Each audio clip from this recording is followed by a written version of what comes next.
Welcome to my first Starfield mod showcase video.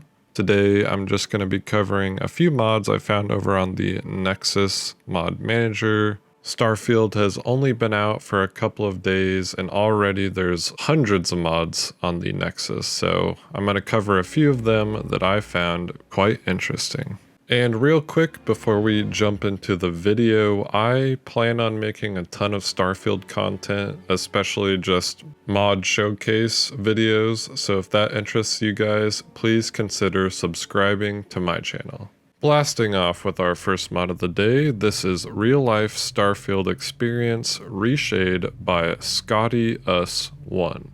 With only being out since September 1st and me recording this on the 2nd, this mod already has close to 5,000 downloads, so that can show you how many people are looking into this mod. And for what the mod actually does, it definitely makes the game darker, but in a good way.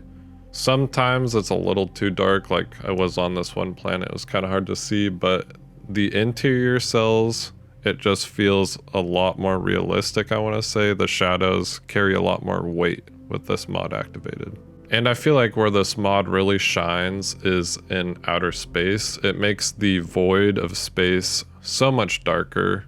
I feel like a lot more realistic because, you know, it's blackness just out there. So I really prefer having this reshade activated versus the default. And right now I'm in the Crimson Fleet headquarters. I believe it's called the Key, and there's like this orangish reddish tint over the whole base, but I feel like with this reshade activated, it makes those reds and oranges pop a lot more. Definitely an awesome reshade mod for the game only being out for a couple of days, and this makes me super excited to see what the modding community will come up with in the future. Also, probably for the rest of this footage, I will have this activated. Now, already people are complaining about damage sponginess in the enemies you fight. This was a big complaint about Fallout 4 as well as Skyrim amongst the Bethesda community. This mod aims to fix that grave mistake Bethesda has made.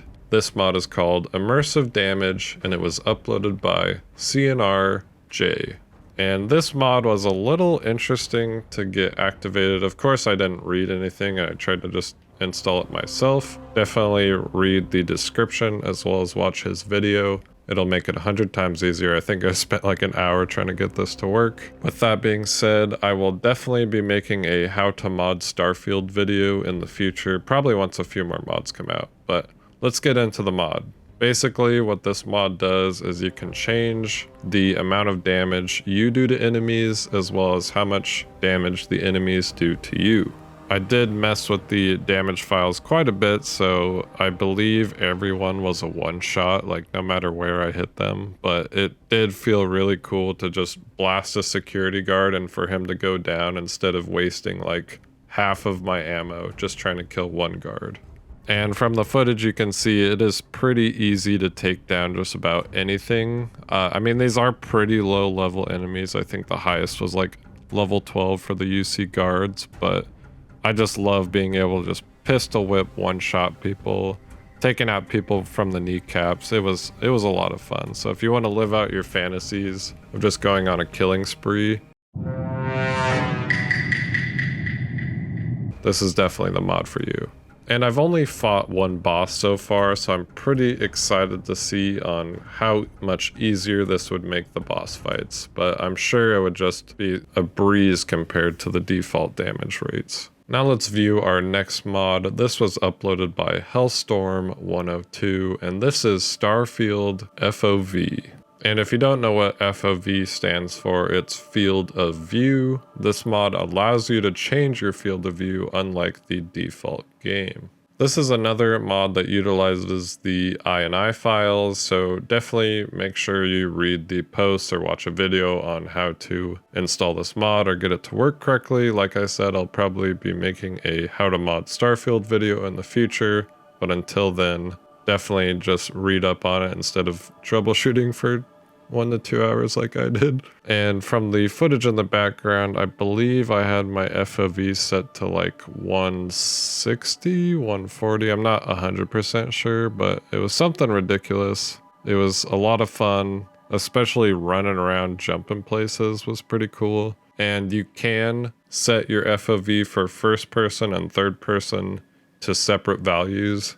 So my third person was still at the default. I think it's 100, I'm not sure. And you can also change the FOV to be smaller than 100. So you can set it super close. So you kind of have like a narrow view. I don't know how that would be useful, but do as you please. And I feel like this mod is just the perfect example at a feature that Bethesda could have easily implemented into the game and chose not to. So the modding community has to come in and fix all their mistakes, just like all the Bethesda games before this one. And this next mod was uploaded by KhaoMaat, sorry if I mispronounce your name, and this is BetterHUD.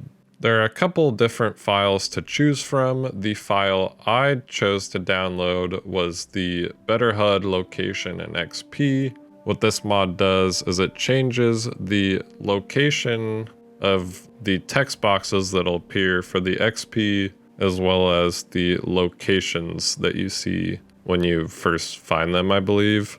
So before, the XP was like right by your aiming reticule, whatever the heck that word is. And then now when you download this mod, you can see the XP appears way lower on the screen, so it's not obstructing anything. And then there's a second file for this mod. It's separate, so download one or the other. This other one disables the enemy health bar and hit marker. I didn't download this, but if you want to be like a try-hard, super immersive gamer, definitely the file that you want to download.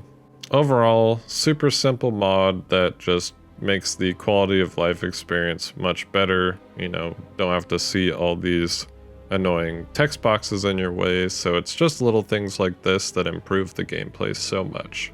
And for this last mod, I didn't really record footage for it. To clarify, the whole time I was recording this footage, I had this mod enabled, but I'm just hoping it was working. I hope it was working. This is the Starfield Performance Optimizations, and this was uploaded by E3ROKK.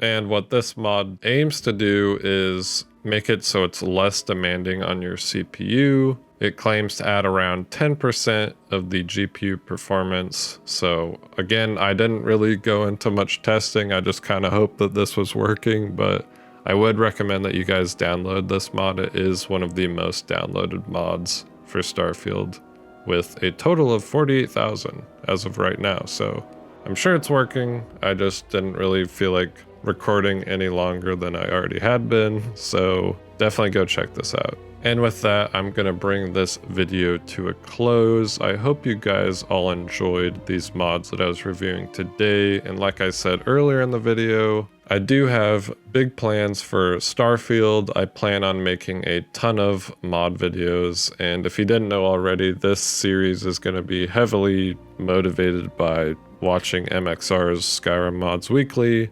I'm hoping to make this a Starfield Mods Weekly series. So stay tuned for future Starfield mod videos. As for Monster Hunter mods, I will definitely make some videos if some cool mods come out, but I feel like Starfield's going to be taking up a big portion of my time. There's also the Monster Hunter Freedom Unite project that I'll hopefully get around to finishing someday. And as always, I hope you all are having a wonderful day, and I'll see you all amongst the stars. Peace out.